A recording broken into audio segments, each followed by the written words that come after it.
देखो बच्चों, स्क्रीन दिखाई दे रही है? Yes ma'am. दिखाई दे रही है ना? Objectives oblique importance of exchange control. तो आज का टॉपिक हम पढ़ेंगे। हमने मीनिंग पढ़ लिया था एक्सचेंज कंट्रोल का, जो मैंने वीडियो डाल दी। जिन बच्चों ने नहीं देखी वो देख लेना। और आज हम पढ़ेंगे ऑब्जेक्टिव्स ऑफ एक्सचेंज कंट्रोल। तो देखो, हमने पढ़ा था अभी जो एक्सचेंज,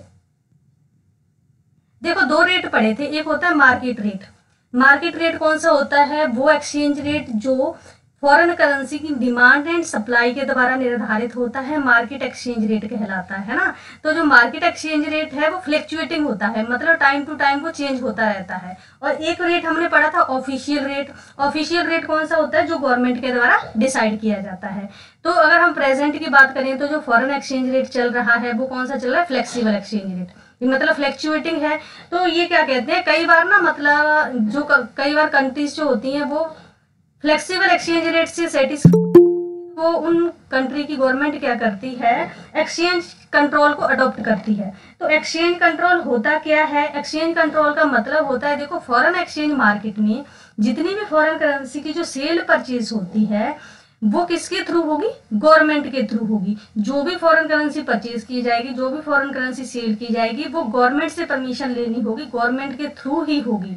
तो अगर कोई भी फॉरेन एक्सचेंज में ट्रांजेक्शन गवर्नमेंट के थ्रू होती है तो वो एक्सचेंज कंट्रोल कहलाता है। मतलब फॉरेन एक्सचेंज मार्केट पर गवर्नमेंट का फुल कंट्रोल होता है, गवर्नमेंट की मोनोपोली होती है। कोई भी प्राइवेट पार्टी अगर फॉरेन करेंसी को सेल परचेज करना चाहती है तो वो स्वतंत्र रूप से जो है फॉरेन एक्सचेंज मार्केट में ट्रांजेक्शन नहीं कर सकती, क्योंकि फॉरेन एक्सचेंज मार्केट पर किसका कंट्रोल होता है? गवर्नमेंट का। जो भी ट्रांजेक्शन होगी फॉरेन करेंसी में वो किसके थ्रू होगी? गवर्नमेंट के थ्रू। तो इसी को कहा जाता है फॉरेन एक्सचेंज कंट्रोल। अब ये क्या कहता है कि गवर्नमेंट फॉरेन एक्सचेंज मार्केट को क्यों कंट्रोल करती है? ये मतलब गवर्नमेंट के थ्रू ही क्यों होती है फॉरेन करेंसी की सेल परचेज? तो गवर्नमेंट के कुछ ऑब्जेक्टिव्स होते हैं, भी जो कंट्री है वो कुछ ऑब्जेक्टिव्स को अचीव करना चाहती है। इसी वजह से उन कंट्री की गवर्नमेंट क्या करती है? एक्सचेंज कंट्रोल जो मेथड है उसको अडॉप्ट करती है। तो वो हम आज देखेंगे कि कौन कौन से ऑब्जेक्टिव्स होते हैं। देखो, फर्स्ट है ओवर वैल्यूएशन।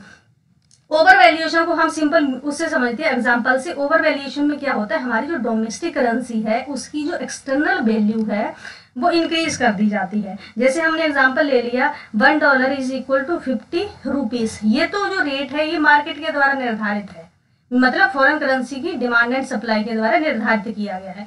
अब गवर्नमेंट क्या चाहती है? वो गवर्नमेंट अपना एक्सचेंज रेट फिक्स करेगी। मान लो गवर्नमेंट ने क्या किया? ओवर वैल्यूएशन कर दिया फॉरेन करेंसी का। ओवर वैल्यूएशन में उसने जो रेट डिसाइड किया वो किया $1 इज इक्वल टू 45। ये क्या है? गवर्नमेंट डिटरमाइंड रेट है। अब इसमें गवर्नमेंट ने क्या किया? देखो, जो रूपी है इसकी जो एक्सटर्नल वैल्यू है, इसकी जो परचेजिंग पावर है वो इंक्रीज कर दी। पहले अगर $1 परचेज करना था, अगर मार्केट रेट पे करते तो कितने देने पड़ते? 50 रुपए। अब अगर परचेज करना है तो कितने देने पड़ेंगे? 45 रुपए। तो इसका मतलब क्या है? हमारे रुपये की जो वैल्यू है वो बड़ी है, हमारे रुपये की वैल्यू बढ़ गई और जो डॉलर है वो सस्ता हो गया। तो इस तरह से गवर्नमेंट क्या करती है? ओवर वैल्यू करती है। ओवर वैल्यू में वो क्या करती है? अपनी करेंसी की जो एक्सटर्नल वैल्यू है उसको बढ़ा देती है। अपनी करेंसी की जो परचेजिंग पावर है वो फॉरेन करेंसी के मुकाबले इंक्रीज कर देती है। तो गवर्नमेंट ओवर वैल्यूएशन क्यों करती है? कोई भी कंट्री ओवर वैल्यूएशन क्यों करती है? इसके लिए 3 कारण है। देखो, फर्स्ट दे रखा है for repayment of foreign loan. देखो, मान लो हमारी कंट्री ने क्या किया? फॉरेन कंट्री से लोन ले रखा है, ठीक है। अब उस लोन की रीपेमेंट भी तो करनी है। अगर उसको रीपेमेंट करनी है, अगर वो रीपेमेंट मार्केट रेट पर करती है, तो अगर मान लो $1 की रीपेमेंट करनी है तो उसको 50 रुपए देने पड़ेंगे $1 के लिए। अगर गवर्नमेंट ने ओवर वैल्यूएशन कर दिया तो अब उसको $1 के लिए सिर्फ 45 रुपए देने पड़ेंगे। और इसका मतलब क्या है? अब उसको लोन की रीपेमेंट करनी है तो उसको कम रुपीज पे करने होंगे, जब गवर्नमेंट क्या कर देती है? करेंसी को ओवर वैल्यू कर देती है। तो इस तरह से गवर्नमेंट को जो है फॉरेन लोन को रीपे करना सस्ता पड़े, इसीलिए गवर्नमेंट क्या करती है? करेंसी का ओवर वैल्यूएशन करती है। इसके बाद ये ऑब्जेक्ट हो सकता है। दूसरा है चीप इंपोर्ट्स, इंपोर्ट को सस्ता करने के लिए। अब कई कई प्रोडक्ट ऐसे होते हैं, कई गुड्स ऐसी होती हैं जो बाहर से इंपोर्ट करनी ही पड़ती हैं, क्योंकि असेंशियल गुड्स होती हैं। तो देखो, अब असेंशियल गुड्स है, रेट जो भी हो मतलब इंपोर्ट करनी ही होगी। तो अगर असेंशियल गुड्स को परचेज करना जरूरी है तो गवर्नमेंट क्या करेगी? ओवर वैल्यूएशन करेगी। तो देखो, अगर जो इंपोर्ट किया, गुड्स इंपोर्ट की, तो अगर मार्केट रेट पे करती तो कितने रुपए देने पड़ते? $1 के लिए 50। अब उसने कितना डिसाइड कर दिया? $1 इज इक्वल टू 45। तो अगर मान लो हमारी कंट्री क्या करती है, $1 की गुड्स परचेज करती है, तो अब हमें अगर ओवर वैल्यूएशन कर दिया तो अब $1 के लिए कितने देने पड़ेंगे, सिर्फ 45 रुपए। पहले कितने देने पड़ते थे, 50। तो इसका मतलब क्या है, अब हमारे जो इंपोर्ट हैं वो सस्ते हो गए।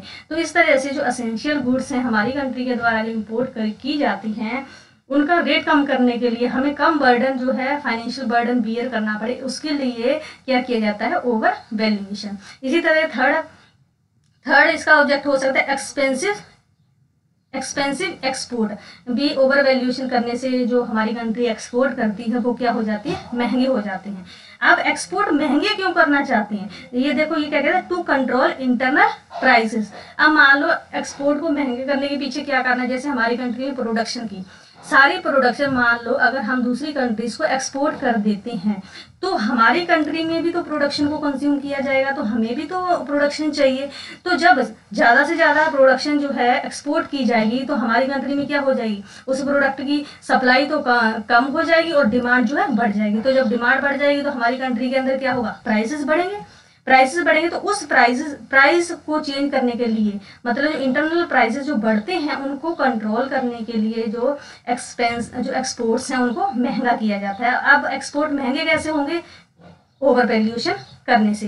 क्योंकि देखो अगर एक्सपोर्ट वो मार्केट रेट पर करते, $1 का एक्सपोर्ट कर दिया तो 50 रुपए बदले में मिल रहे हैं, और अब ओवर वैल्यूएशन कर दिया तो अब $1 का अगर एक्सपोर्ट किया तो सिर्फ कितने मिलेंगे, 45 मिलेंगे। तो इस तरह से जो एक्सपोर्ट हैं, जो एक्सपोर्टर्स हैं, अब उनको मतलब कम बेनिफिट हो रहा है इसमें। तो इस तरह से जो है एक्सपोर्ट जो है एक्सपेंसिव हो जाते हैं ओवर वैल्यूएशन में। इसके बाद है, ये तो हो गया ओवर वैल्यूएशन का। इसके बाद है अंडर वैल्यूएशन। कई बार गवर्नमेंट क्या करती है, अंडर वैल्यूएशन करती है। अंडर वैल्यूएशन समझते हैं, जैसे मार्केट रेट चल रहा है $1 इज इक्वल टू 50। अब गवर्नमेंट क्या करेगी, अंडर वैल्यूएशन कर देगी करेंसी का, $1 इज इक्वल टू 55। अब यहाँ पे क्या हुआ, हमारा जो रुपी था उसकी वैल्यू क्या हो गई, एक्सटर्नल वैल्यू क्या होगी, कम हो गई। क्योंकि पहले कितने देने पड़ रहे थे, 50 रुपए $1 के लिए, अब $1 के लिए 55 रुपए देने पड़ेंगे। तो इसका मतलब क्या, हमारी करेंसी की जो परचेसिंग पावर है वो कम हुई है, मतलब इसकी जो वैल्यू है, एक्सटर्नल वैल्यू रुपी की, वो डिक्रीज हुई है। तो इसको कहते हैं अंडर वैल्यूएशन, जब डोमेस्टिक करेंसी की जो एक्सटर्नल वैल्यू है वो डिक्रीज हो जाती है। अब अंडर वैल्यूएशन क्यों किया जाता है, इसके लिए 3 कारण हैं। To increase internal price level. तो इंटरनल प्राइस लेवल का मतलब क्या हो, कई बार क्या होता है इकोनॉमी में ना मंदी की सिचुएशन होती है। मंदी में क्या होता है, देखो मंदी जब होती है इकोनॉमी में, तो जो प्राइसेस होते हैं वो कम होते हैं और अनएम्प्लॉयमेंट की जो सिचुएशन है वो आ जाती है। तो उस कंट्री की गवर्नमेंट क्या चाहती है कि थोड़े से प्राइस जो है बढ़ाए जाएं। तो इंटरनल प्राइसेस को इंक्रीज करने के लिए क्या किया जाता है, अंडर वैल्यूएशन किया जाता है।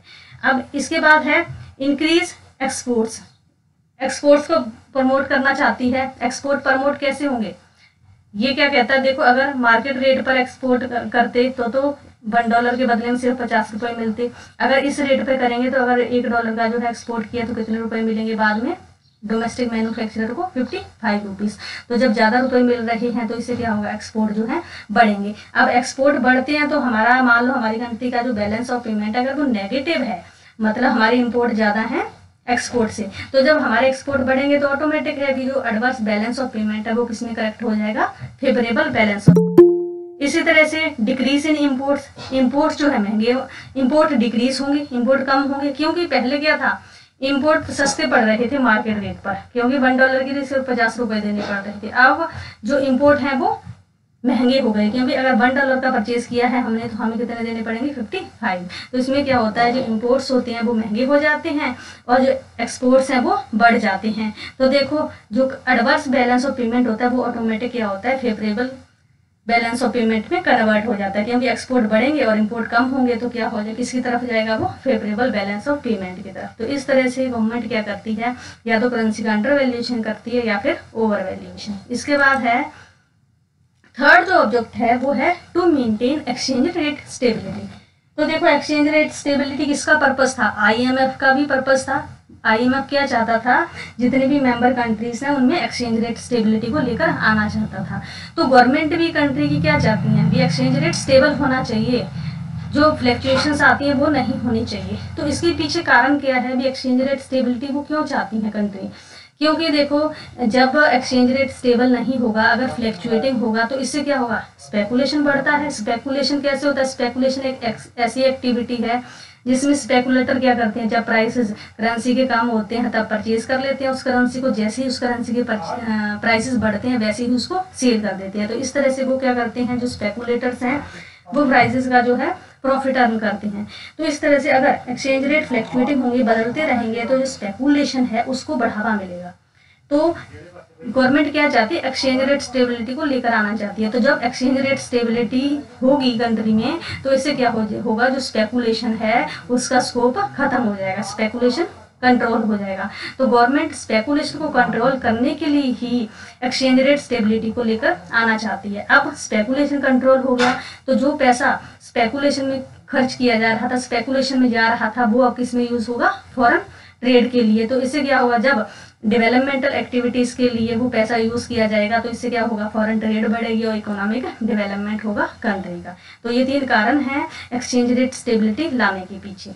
इसके बाद है to correct adverse balance of payment. देखो एडवर्स बैलेंस ऑफ पेमेंट कब होता है, जब हमारे जो इंपोर्ट्स हैं वो हमारे एक्सपोर्ट से ज्यादा होते हैं, तो हमारा बैलेंस ऑफ पेमेंट क्या हो जाता है, एडवर्स हो जाता है। तो अब एडवर्स बैलेंस ऑफ पेमेंट को गवर्नमेंट कैसे कंट्रोल करती है, गवर्नमेंट क्या करेगी, फॉरेन करेंसी की सेल पर जो है रेस्ट्रिक्शंस लगा देगी, लिमिट डिसाइड कर देगी, तभी जो है इंपोर्ट मतलब बंद होंगे। तो इस तरह से देखो जो इम्पोर्टर्स हैं अगर वो इम्पोर्ट करते हैं तो उनको फॉरेन करेंसी चाहिए, फॉरेन करेंसी पर लिमिट लगा दी जाएगी भी, आपको अगर इम्पोर्ट करना है तो आपको सिर्फ इतनी फॉरेन करेंसी मिलेगी पर ईयर या पर मंथ, तो इससे ज़्यादा आपको नहीं मिलेगी। तो जब फॉरेन करेंसी की सेल पर जो है, करेंसी की जो सेल पर है वो लिमिट लगा दी जाएगी, तो इससे क्या होगा, जो इंपोर्ट्स हैं वो नहीं हो पाएंगे, और जब इंपोर्ट कम होंगे तो ऑटोमेटिकली जो एडवर्स बैलेंस ऑफ पेमेंट है वो पॉजिटिव बैलेंस ऑफ पेमेंट में कन्वर्ट हो जाएगा। इसी तरह से नेक्स्ट है, या फिर कंट्रीज में क्या करती है, एडवर्स बैलेंस ऑफ पेमेंट में अंडर वैल्यूएशन कर देती है। अंडर वैल्यूएशन में मतलब रुपये की जो एक्सटर्नल वैल्यू है उसको डिक्रीज कर देती है, और उससे क्या होता है, जो इंपोर्ट्स होते हैं वो महंगी हो जाती हैं। इसके बाद है टू चेक कैपिटल आउटफ्लोज, जो करेंसी हमारी कंट्री से दूसरी कंट्रीज में जा रही है उस कैपिटल पर रोक लगाना, मतलब कैपिटल आउटफ्लो को कंट्रोल करना। तो कैपिटल आउटफ्लो कैसे कंट्रोल होगा, मान लो हमारी कंट्री से जो भी इन्वेस्टमेंट, हमारी कंट्री से जो भी कैपिटल जाएगी तो यहाँ से किस रूप में जाएगी, वो फॉरेन करेंसी के रूप में जाएगी। तो यहाँ के मान लो इंडिया के जो है इन्वेस्टर्स हैं बाहर वाली कंट्रीज में इन्वेस्ट करना चाहते हैं, तो वो क्या करेंगे, रुपये को किस में कन्वर्ट कराएंगे, फॉरेन करेंसी में कन्वर्ट कराएंगे, तभी वो जो है बाहर इन्वेस्टमेंट कर पाएंगे। तो जब हम गवर्नमेंट क्या करेगी, उस कन्वर्जन पर रिस्ट्रिक्शंस लगा देगी रुपये को फॉरेन करेंसी में, तो ऑटोमेटिक सी बात है जो कैपिटल आउटफ्लो है वो रुक जाएगा। तो इस तरह से गवर्नमेंट क्या चाहती है, कैपिटल आउटफ्लो पर कंट्रोल करना चाहती है, क्योंकि गवर्नमेंट के पास क्या होता है, जो फॉरेन करेंसी होती है वो लिमिटेड होती है, और जो नीड्स होती है हमारी कंट्रीज की वो अनलिमिटेड होती हैं। तो इस तरह से जो है फॉरेन कैपिटल आउटफ्लो पर जो कंट्रोल लगाना जरूरी है। इसी तरह से नेक्स्ट है to make protection policy success. देखो आपने फॉरेन ट्रेड पॉलिसी में पढ़ा, 2 टाइप्स की जो है ट्रेड पॉलिसी होती है, एक फ्री ट्रेड पॉलिसी और एक प्रोटेक्शन ट्रेड पॉलिसी। तो फ्री ट्रेड पॉलिसी में तो ये होता है भी किसी भी गवर्नमेंट के द्वारा कोई भी रेस्ट्रिक्शंस एक्सपोर्ट इंपोर्ट पर नहीं लगाई जाती। इसी तरह से प्रोटेक्शन पॉलिसी में क्या होता है, गवर्नमेंट कंट्री क्या करती है, बैरियर्स लगा देती है इंपोर्ट पर, जैसे tariff barrier, non tariff barrier. तो इस तरह से कंट्री क्या चाहती है, अगर प्रोटेक्शन पॉलिसी को सक्सेस करना चाहती है तो वो क्या करेगी, बैरियर, नॉन टैरिफ बैरियर लगा देगी इससे, और या फिर क्वाटा फिक्स कर देगी, कस्टम ड्यूटी लगा देगी। इससे क्या होगा, इंपोर्ट कम होगा, या फिर जो है फॉरेन करेंसी की सेल पर रिस्ट्रिक्शंस लगा देगी। तो जब फॉरेन करेंसी ही कन्वर्ट नहीं होगी, रुपये के बदले में फॉरेन करेंसी ही नहीं मिलेगी, तो किस तरह से इंपोर्ट हो पाएंगे। तो इस तरह से गवर्नमेंट क्या चाहती है, प्रोटेक्शन पॉलिसी को सक्सेस करना चाहती है। इसके बाद है to make adequate availability of foreign exchange. देखो गवर्नमेंट क्या चाहती है, फॉरेन करेंसी का जो रिजर्व है उसको मेंटेन रखना चाहती है भी, जब भी जरूरत पड़े फॉरेन करेंसी की तब फॉरेन करेंसी अवेलेबल होनी चाहिए। तो ये ज़्यादातर कंट्रीज क्यों करती हैं, जैसे कई बार जो है कंट्रीज पर इमरजेंसी की सिचुएशन आ जाती है, जैसे वॉर की स्थिति आ गई, युद्ध की स्थिति आ गई। तो अगर युद्ध की स्थिति होती है तो तो क्या होता है, काफ़ी सारे जो इम्पोर्ट्स होते हैं दूसरी कंट्री से करने पड़ते हैं, तो अब जब इम्पोर्ट करेंगे तो उसकी पेमेंट भी तो फॉरेन करेंसी में करनी पड़ेगी। तो इस तरह से इमरजेंसी की सिचुएशन को हैंडल करने के लिए भी चाहती है फॉरेन करेंसी का रिजर्व मेंटेन करके रखती है। और इसके अलावा जैसे हमारी कंट्री ने लोन ले रखा है फॉरेन करेंसी में, तो उस लोन की अगर रीपेमेंट करनी है तो लोन की रीपेमेंट भी किस में जाएगी, फॉरेन करेंसी में जाएगी। तो लोन की रीपेमेंट के लिए भी फॉरेन करेंसी होगी तभी लोन की रीपेमेंट हो पाएगी। तो इस तरह से फॉरेन करेंसी का जो रिजर्व मेंटेन करना ये भी गवर्नमेंट का पर्पस होता है। इसके बाद है to use discrimination trade policy. देखो डिस्क्रिमिनेशन ट्रेड पॉलिसी में क्या होता है, देखो दो टाइप के ट्रेड पॉलिसी होती है, free trade policy and protection trade policy. तो गवर्नमेंट क्या कंट्रीज क्या करती हैं, जिन कंट्रीज के साथ इसमें ना अलग अलग ट्रेड पॉलिसी को डिफरेंट कंट्रीज के साथ डिफरेंट ट्रेड पॉलिसी जो है फॉलो की जाती है। जिन कंट्रीज के साथ जो ट्रेड रिलेशंस हैं वो अच्छे हैं उनके साथ तो फ्री ट्रेड पॉलिसी को लाया जाता है, और जिन कंट्रीज के साथ जो है ट्रेड रिलेशन साउंड नहीं है उन कंट्रीज के साथ जो है प्रोटेक्शन पॉलिसी को लाया जाता है। तो प्रोटेक्शन पॉलिसी में क्या करती हैं वो, मतलब उन जिनके साथ रिलेशंस अच्छे नहीं हैं उन करेंसी की जो सेल परचेज पर है उस रिस्ट्रिक्शंस लगा देती है गवर्नमेंट। तो इस तरह से डिस्क्रिमिनेशन ट्रेड पॉलिसी को अडॉप्ट करने के लिए भी एक्सचेंज कंट्रोल लाया जाता है। इसी तरह से टू रिस्ट्रिक्ट इम्पोर्ट्स, इम्पोर्ट को कंट्रोल करने के लिए जैसे इम्पोर्ट जो है जो नॉन असेंशियल जो गुड्स हैं उनके इंपोर्ट पर रोक लगाना। तो इस तरह से गवर्नमेंट क्या चाहती है, जो नॉन असेंशियल गुड्स का इंपोर्ट है उसको रोकना, उसको रिस्ट्रिक्ट करना। इसके बाद है for rational allocation of forex. Forex का मतलब है फॉरेन एक्सचेंज। तो देखो रैशनल एलोकेशन गवर्नमेंट किस तरह से चाहती है भी, कंट्री की जो नीड्स होती हैं वो अनलिमिटेड होती हैं और जो फॉरेन करेंसी का जो रिजर्व होता है वो लिमिटेड होता है। तो जो फॉरेन करेंसी का जो रिजर्व है उसको इस तरह से यूटिलाइज किया जाए भी जिस चीज़ के लिए ज़्यादा ज़रूरी है उस चीज़ को प्रेफरेंस दी जाए। तो इस तरह से कंट्रीज क्या करती हैं, रैशनल एलोकेशन करती हैं जितनी भी फॉरेन करेंसी उनके पास अवेलेबल होती है। इसके बाद है to maintain internal price stability. Internal price stability कैसे लाना चाहती हैं, गवर्नमेंट क्या करती है, फॉरेन एक्सचेंज मार्केट में फॉरेन करेंसी की डिमांड एंड सप्लाई को जो है कंट्रोल करती है। तो जब फॉरेन करेंसी की डिमांड एंड सप्लाई कंट्रोल हो जाएगी तो इससे क्या हो जाएगा, कंट्री के अंदर जो है इंटरनल प्राइस स्टेबिलिटी की जो पॉसिबिलिटी है वो अराइज हो जाएगी। तो यही हमारा आज का टॉपिक है, एक्सचेंज कंट्रोल के क्या क्या ऑब्जेक्टिव्स हैं, गवर्नमेंट जो है एक्सचेंज कंट्रोल मेथड को क्यों अडॉप्ट करती है।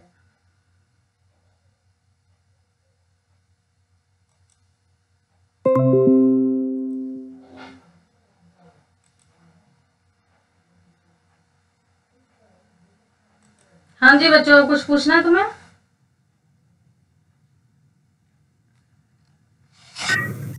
No ma'am.